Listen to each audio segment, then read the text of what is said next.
Pernah tak kau tengok sandal sendiri dan tertanya, ini sandal ke tapak kaki Yeti?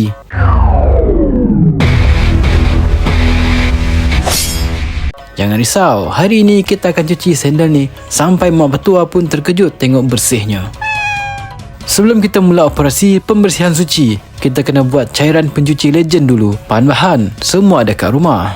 1 sudu besar baking soda, pencerah sandal, penyedup bau peluh orang yang tragis, 1/2 sudu sabun pencuci pinggan, power buang minyak dan daki berusia 10 tahun, 1/2 cawan air suam untuk bagi cairan ni mesra insol, 1 sudu besar cuka putih atau air lemon untuk bunuh bakteria dan bagi bau fresh. Kacau bahan-bahan sampai sebati. Okey, ini dia pesalah utama. Dah sedia untuk bertaubat? Sental dulu habuk-habuk ni. Tak nak nanti keluar debu sampai jiran ingat kau buat ritual ilmu hitam.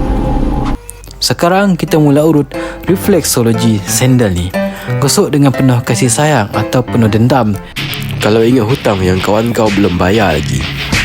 Lepas ni, kalau ada kawan-kawan atau saudara mara datang nak pinjam duit, korang guna alasan ni untuk mengelak. Kalau kau minta maaf, aku boleh beri maaf. Tapi, kalau kau minta duit, aku minta maaf. Maaf, teremosi lah pula. Sambung balik cerita cuci sandal tadi. Gosok dengan berhati-hati dan penuh cermat. Fokus kat bahagian yang paling kotor.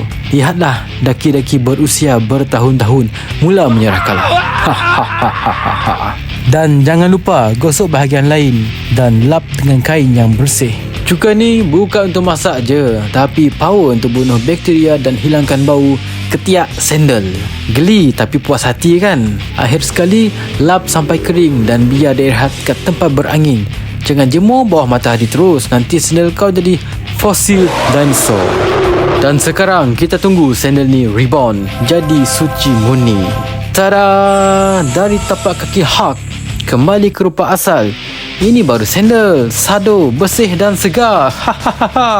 Kalau korang nak tengok perbezaannya sebelum dan selepas, kenalah tonton video ni sampai habis. Kalau korang suka tutorial ni, tekan like. Dan kalau tak suka, korang tekan juga like tu. Kalau ada kawan yang sandalnya dah macam spesimen arkeologi, share video ni. Jangan lupa subscribe, sebab lepas ni aku akan ajar cara cuci kasut yang dah tak bernafas. Selamat mencuci dan semoga sandal anda kembali suci. Sekian saja untuk video kali ini. Semoga bertemu lagi di video akan datang. Assalamualaikum dan bye-bye.